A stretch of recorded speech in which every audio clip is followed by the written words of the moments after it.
Sebelumnya, Assalamualaikum warahmatullahi wabarakatuh. Di sini kami dari kelompok 5 akan mempresentasikan dari hasil diskusi kami. Di sini saya Nurul Fakus Ramudin dan rekan saya Meli Agustina dan Radita Trianggelina. Baik, langsung saja kepada materi pertama kita. Yang pertama itu ada clustering. Clustering atau klasterisasi adalah metode pengelompokan data. Menurut Tan, 2006 clustering adalah sebuah proses untuk mengelompokkan data ke dalam beberapa cluster atau kelompok sehingga data dalam satu cluster memiliki tingkat kemiripan yang maksimum dan data antar cluster memiliki kemiripan yang minimum. Nah, clustering ini merupakan proses partisi satu set objek data ke dalam himpunan bagian yang disebut dengan cluster. Objek yang di dalam cluster memiliki kemiripan karakteristik antara satu sama lainnya dan berbeda dengan cluster yang lain. Partisi tidak dilakukan secara manual melainkan dengan suatu algoritma clustering. Oleh karena itu, clustering ini sangat berguna dan bisa menemukan grup atau kelompok yang tidak dikenal dalam data. Nah, clustering ini juga banyak digunakan dalam berbagai aplikasi, seperti misalnya pada bisnis web, pengenalan pola citra, web search, bidang ilmu, dan untuk keamanan atau security. Di dalam bisnis, intelligent clustering ke dalam banyak kelompok. Contohnya, mengelompokkan customer ke dalam data segmentasi karena ke dalam banyak grup berdasarkan kesamaannya. Selain itu, clustering juga bisa sebagai outlier detection. Nah, di sini juga ada beberapa manfaat dari clustering. Clustering merupakan metode segmentasi data yang sangat berguna dalam prediksi dan analisis masalah bisnis tertentu. Misalnya itu segmentasi pasar, marketing dan pemetaan zonasi wilayah, identifikasi objek dalam berbagai bidang seperti computer vision dan image processing. Selanjutnya itu ada konsep dasar dari clustering. Hasil clustering yang baik akan menghasilkan tingkat kesamaan yang tinggi dalam satu kelas dan tingkat kesamaan yang rendah antar kelas. Nah, di sini juga dalam clustering ini ada 4 tipe data. Keempat tipe data itu ialah yang pertama itu ada variabel berskala interval, variabel biner, variabel nominal, ordinal, dan rasio, dan variabel dengan tipe lainnya. Di sini juga selanjutnya ada syarat-syarat dari clustering. Menurut Han dan Kamper 2012, syarat sekaligus tantangan yang harus dipenuhi oleh suatu algoritma clustering adalah yang pertama itu ada skalabilitas. Suatu metode clustering harus mampu menangani data dalam jumlah yang besar. Saat ini, data dalam jumlah besar itu sudah sangat minimum digunakan dalam sebagai bidang, misal suatu database. Yang kedua itu ada kemampuan analisa beragam bentuk data. Selanjutnya ada menemukan cluster dengan bentuk yang tidak terduga. Yang keempat ada kemampuan untuk menangani noise. Dan yang kelima itu ada sensitivitas terhadap perubahan dan input. Saya Radita Trianggelina, NPM 1951040400. Di sini saya akan menjelaskan sedikit tentang bisnis portofolio model. Bisnis portofolio model dirancang untuk menganalisis kinerja setiap unit bisnis atau produk dan keterkaitannya dalam perusahaan. Nah, ada dua pendekatan. Yang pertama itu ada BCG Matrix. Adalah sebuah framework yang dibuat untuk mengevaluasi posisi strategis dari brand bisnis portofolio serta potensi yang dimilikinya.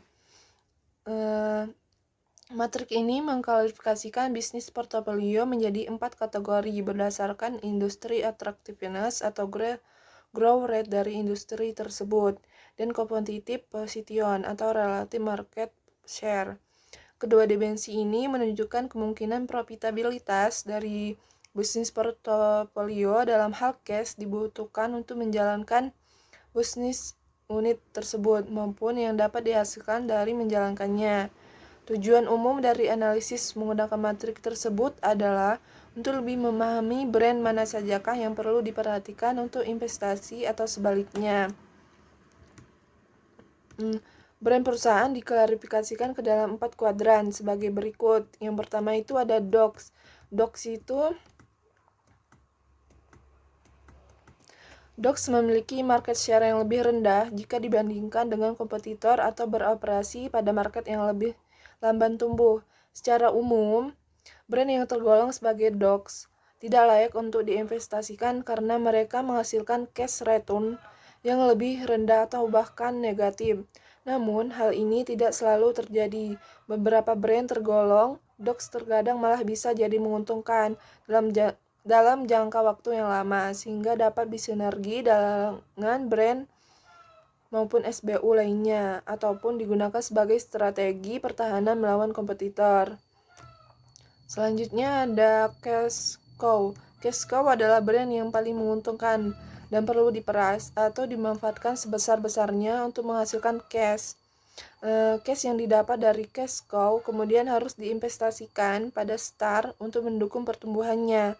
Menurut Grow Share Matrix, perusahaan tidak disarankan untuk berinvestasi pada cash cow semata-mata untuk pertumbuhan brand cash cow ini, tetapi hanya berinvestasi demi menunjang keberlangsungan brand cash cow untuk mempertahankan market share mereka. Yang ketiga ada Star. Star beroperasi dalam sektor industri yang cepat bertumbuh dan mempertahankan market yang menghasilkan banyak cash namun juga menggunakan banyak cash. Mereka adalah unit utama yang harus diinvestasikan perusahaan karena Star diperkirakan dapat menjadi cash cow dan menghasilkan cash flow positif. Yang terakhir itu ada Question Mark. Question Mark adalah brand yang membutuhkan pertimbangan lebih. Mereka memiliki market share yang kecil di market yang cepat bertumbuh sehingga menghabiskan sejumlah besar cash dan menimbulkan kerugian.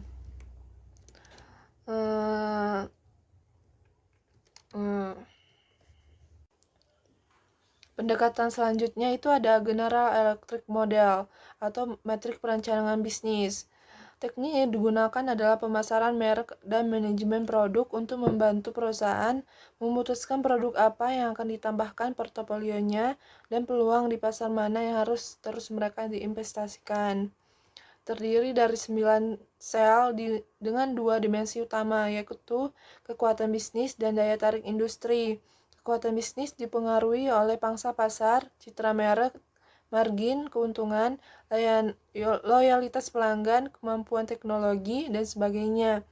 Di sisi lain, daya tarik industri dipengaruhi oleh penggerak seperti tren pendapatan harga, skala ekonomi, ukuran pasar, tingkat pertumbuhan pasar, segmentasi, dan struktur distribusi. Selanjutnya, saya Meli Agustina, NPM 1951040348, ingin menjelaskan mengenai analisis SWOT. SWOT adalah singkatan dari strength atau kekuatan, weakness atau kelemahan, opportunity atau peluang, dan threats atau ancaman. Analisis SWOT mengatur kekuatan, kelemahan, peluang, dan ancaman utama ke dalam daftar yang terorganisir dan biasanya disajikan dalam bilah kisi-kisi yang sederhana. Kemudian, strength atau kekuatan dan weakness atau kelemahan adalah berasal dari internal perusahaan, hal-hal yang dapat dikontrol dan dapat berubah. Contohnya termasuk siapa yang ada di dalam tim, kemudian paten dan properti intelektual, dan lokasi. Selanjutnya, opportunity atau peluang, dan threats atau ancaman adalah hal eksternal yang mempengaruhi bisnis atau hal-hal yang terjadi di luar perusahaan pada pasar yang lebih besar. Contohnya itu termasuk pesaing harga, bahan baku, dan tren belanja pelanggan. Teknik ini dibuat oleh Albert Humphrey yang memimpin proyek riset pada Universitas Stanford pada dasawarsa 1960-an dan 1970-an dengan menggunakan data dari perusahaan-perusahaan Fortune 500. Kemudian siapa yang harus melakukan analisis SWOT? Agar analisis SWOT efektif, pendiri dan pemimpin perusahaan perlu terlibat secara mendalam. Ini bukan tugas yang bisa didelegasikan kepada orang lain, tetapi pemimpin perusahaan juga tidak boleh melakukan pekerjaannya sendiri. Untuk hasil terbaik, kumpulkan sekelompok orang yang memiliki perspektif berbeda tentang perusahaan. Pilih orang yang dapat mewakili berbagai aspek perusahaan, mulai dari penjualan dan layanan pelanggan hingga pemasaran dan pengembangan produk. Setiap orang harus memiliki bagian dalam hal ini. Perusahaan yang inovatif bahkan melihat di luar jajaran internal mereka sendiri ketika mereka melakukan analisis SWOT dan mendapatkan masukan dari pelanggan untuk menambahkan suara unik mereka ke dalam pertimbangan keputusan bisnis. Kemudian cara melakukan analisis SWOT dengan benar. Seperti yang sudah saya bahas, yang pertama itu harus mengumpulkan tim untuk melakukan analisis SWOT. Tidak perlu melakukan analisis sepanjang hari, cukup dengan 1 atau 2 jam. Kemudian kumpulkan orang-orang dari berbagai bagian perusahaan dan pastikan memiliki perwakilan dari setiap bagian akan menemukan bahwa berbagai kelompok dalam perusahaan. Yang selanjutnya itu memiliki perspektif yang sama sekali berbeda, dan poin ini sangat penting untuk membuat analisis SWOT yang berhasil. Melakukan analisis SWOT ini mirip dengan pertemuan mendengarkan pendapat untuk mengetahui cara yang benar dan salah dalam menjalankan suatu hal. Disarankan untuk meminta setiap orang mencatat dan meminta setiap orang diam-diam menghasilkan ide untuk memulai sesuatu. Hal ini untuk mencegah groupthink dan memastikan bahwa semua suara didengar. Berikut ini adalah beberapa pertanyaan yang dapat ditanyakan kepada tim ketika sedang membangun analisis SWOT. Pertanyaan-pertanyaan ini dapat membantu menjelaskan setiap bagian dan memicu pemikiran kreatif pada tim. Yang pertama itu kekuatan atau strength adalah poin internal dan positif dari perusahaan. Ini hal-hal yang masih berada dalam kendali. Contoh pertanyaannya yang pertama, proses bisnis apa yang berhasil? Yang kedua, aset apa yang dimiliki tim seperti pengetahuan, pendidikan, jaringan, dan keterampilan serta reputasi. Yang ketiga, aset fisik apa yang dimiliki seperti pelanggan, peralatan, teknologi, pendanaan, dan paten produk. Yang keempat, apa keunggulan kompetitif yang dimiliki perusahaan dibandingkan dengan pesaing. Yang kedua itu ada kelemahan atau weakness. Kelemahan adalah faktor negatif yang mengurangi kekuatan. Ini adalah hal-hal yang mungkin perlu ditingkatkan agar lebih kompetitif. Contoh pertanyaannya yang pertama, adakah hal-hal yang perlu untuk membuat bisnis jauh lebih kompetitif? Kemudian yang kedua, proses bisnis apa yang perlu diperbaiki?